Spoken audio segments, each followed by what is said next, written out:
YouTube, what's up? Frogs Angels here with the Super Bowl recap. What a game. Just wow. I mean, I got 2 words. what is it? Big Tom. Big Tom. Big Tom did it. I mean, if anybody could do it, we thought it was Big Tom, but I literally thought it was over. I mean, like everybody did. It was really, I'm going to blame it on the coaching of Atlanta. I'm putting the blame on them. Second half was absolutely terrible. I know there's some experts agreeing with that on Twitter. I see that, and there's some that are like saying that's not the case at all. The Patriots just did what they do, and they were just a better team and came back and won because of their players and their coaching. But Atlanta should have won that game. The coaching, I think, let it go. Just throwing the ball when they're up 25 is just mind-blowing, and the situations they did when Matt Ryan got strip sacked. If he doesn't get strip sacked there, I think the Falcons win the game. They were running all over him, and they just stopped. After halftime, they just quit that strategy. I don't understand why. Yeah, when he got strip sacked, that should have been a run. A little later than that, it was 3rd and 33, and they passed the ball. Should have ran the ball there because you're not going to get the first down throwing the ball. But the most mind-blowing part of it is they threw it to the sideline. So even if they do catch the ball, he gets out of bounds, stops the clock, and it's not a first down, not even close to a first down. So I really confused on the lack of runs there when Freeman was doing well and they were up 25. Another thing is they ran out of timeouts when they were up 25. So they had no timeouts, and that last chance they had in regulation, and it kind of was a mess. Yeah. Because they had no timeouts. But I'm blaming it on coaching there is why the comeback happened. But, yeah, great game by the Patriots. Everybody played great on the comeback part. You got to give it to their defense. That whole second half, they just stepped up. It was amazing. Besides, some of those crazy catches by Julio, I mean, they made the necessary adjustments, and these stops, just stringing together stops. Yeah, the pass rush really started picking up. The Falcons D looked better than they normally were most of the game. Then all of a sudden they could not stop them. They couldn't do anything. The comebacks, the back shoulders on the sideline are really getting to them.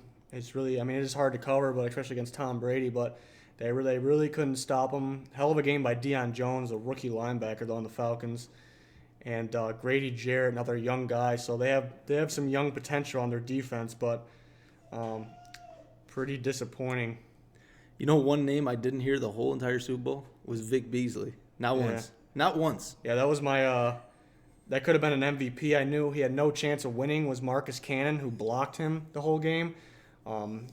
Just shut him down. Just shut down the sack leader in the NFL. So Marcus Cannon deserves a lot of credit in that game. And we already knew that he was one of the top linemen in the league, but just to do what he did is just unreal. Big reason why they're able to move the ball down the field. Like when they couldn't move the ball, it's because Big Tom, he didn't have time. Yeah. He didn't have time. Like he normally has time. And then when they were moving the ball, he had all the time in the world. He was standing back there for a while. The adjustments they made was absolutely mind-blowing. Yeah, was it adjustments? Did the Falcons get tired?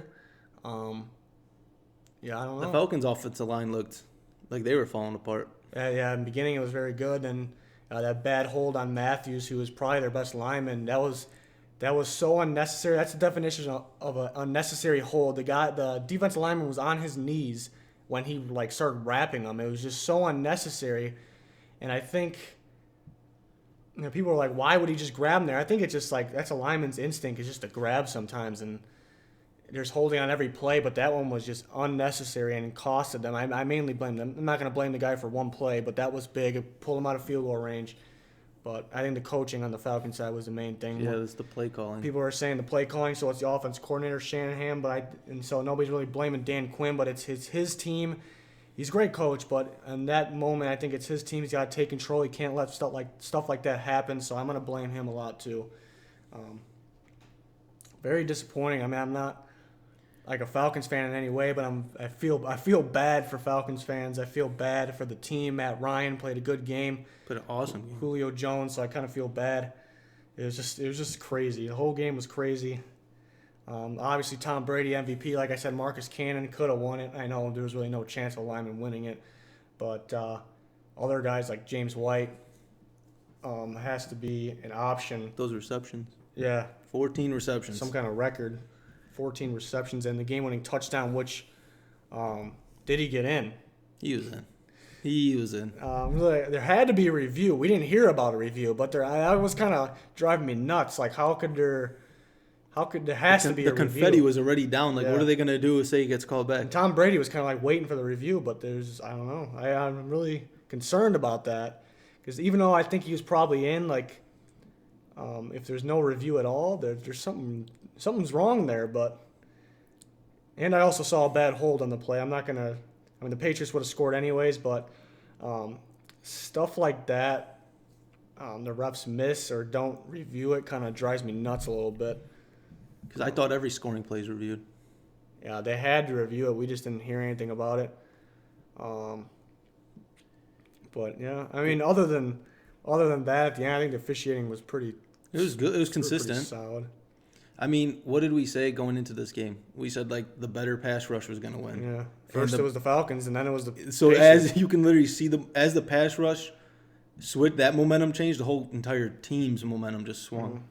Because the quarterback with the least amount of pass rush is going to play better. Because they're both good quarterbacks. Tom Brady is probably the best of all time. Matt Ryan is the MVP of this year. So it's just one with the least amount of pressure is probably going to do the best. And that's what we saw. Matt Ryan played better the first half. Tom Brady played better. I don't know if Tom Brady even played better until the fourth quarter. It might have been Matt Ryan. It was like end of the third quarter. Yeah. They didn't score a touchdown until the third quarter. The Patriots. Yeah, I mean they were down to 25 at one point, but the point where I thought it was over is where they needed 2 scores and two touchdowns, I should say, and 2 2-point conversions with less than a quarter left. That's the point where I was like, oh man, they really could make it closer, I don't see them getting 2 touchdowns and 2 2-point conversions. The 2-point conversions are very easy for them. They're very easy. The play calls on them were phenomenal. Yeah, that's play calling right there. Very easy. They had the double pick play, and then that quick little in route. I don't know. That flag came in. I thought they were calling a pick. Yeah. It was offsides in the D. But I think it was the right call for no pick because he threw that ball instantly before the pick even happened. So I think it was so quick, so well executed that there could not have been a pick play call, a pick on the receiver. Another MVP, Trey Flowers, I think had a really good game. 3 sacks, a lot of QB hurries, really stepped it up, and that was part of the pass rush that helped them win. So Trey Flowers definitely deserves a lot of credit. I think the momentum swung right after, was it Hightower who had the strip sack? I think it was Hightower who had the strip sack. The strip sack, really. If that strip sack doesn't happen, the Falcons win. That was the momentum. If they ran the ball right there, I'm pretty sure the Falcons win the game. Yeah. Wow. One play blew that game. And then the Edelman catch. Oh, if that doesn't happen, greatest catch in Super Bowl history. Yeah, right when it happened, I was saying David Tyree. It's like David Tyree catch, and then they show the David Tyree catch. It's like the same impact. It was a great play by Alford too. Great play on the ball. If he doesn't hit it, Edelman probably catches it, but he hits it, and Edelman still catches it off the calf of the player, off the foot of the player. Then he bobbles it again and catches it. I don't. How the ball doesn't hit the ground there is just mind blowing. It was lucky, but there was a lot of skill there because you have the reaction and vision you have to have and control to do that because they're showing it in slow-mo and it looks like how did that ball not touch the ground? Just imagine how fast that happened and how did he catch that? My God. Pretty. Besides that, I didn't really think Edelman had that great of a game. I thought he was. Right. I mean, Brady was overthrowing him. I thought his routes didn't look that great. He dropped one early. I mean, he had a pretty. He missed a lot. It wasn't, I would say, a bad game, but it wasn't a good game. I think he could have been doing better, but then as soon as that happened, it just changed everything. Brady missed a lot of throws. Yeah, he did. He literally, there was at least 2 off the top of my head I could remember where if he threw the ball perfectly, led him perfectly, it was a touchdown. 2 different occasions, and that was before halftime. And they both led to punts, or one led to a field goal, one led to a punt. So it was ridiculous. Yeah, and then he finally got it going. I don't know what change. I don't know what changes in him. What did Belichick tell him in the locker room? He slap him around a little bit. Yeah, ooh. McDaniels, what is he doing? Yeah, I would like to know what went on in that locker room at halftime. Yeah, I really wasn't even like the beginning of the third quarter. It's like they're not here to come back. But then all of a sudden, the strip sack changed the whole entire game. That's it. Because after that, I don't think Atlanta had.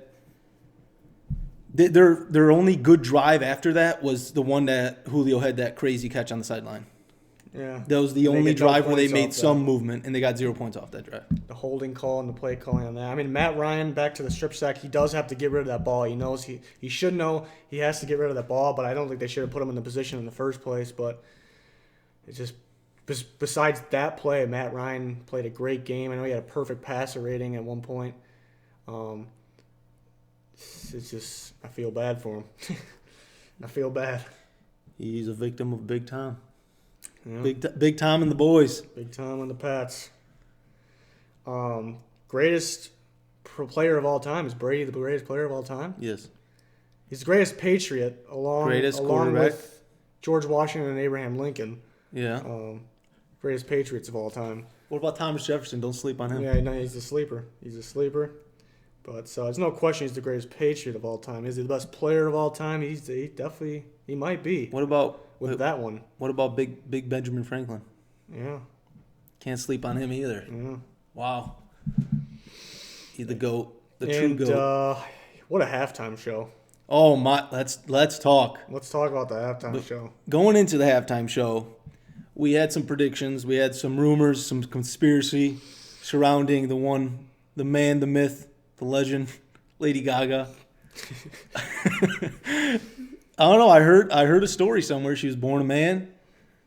We can't confirm those rumors. I was looking for bulge. I didn't see any. Yeah, we were looking. We were pausing the halftime show. Really got in there with the magnifying glass. Didn't see anything. So we came to the conclusion that she is in fact a woman.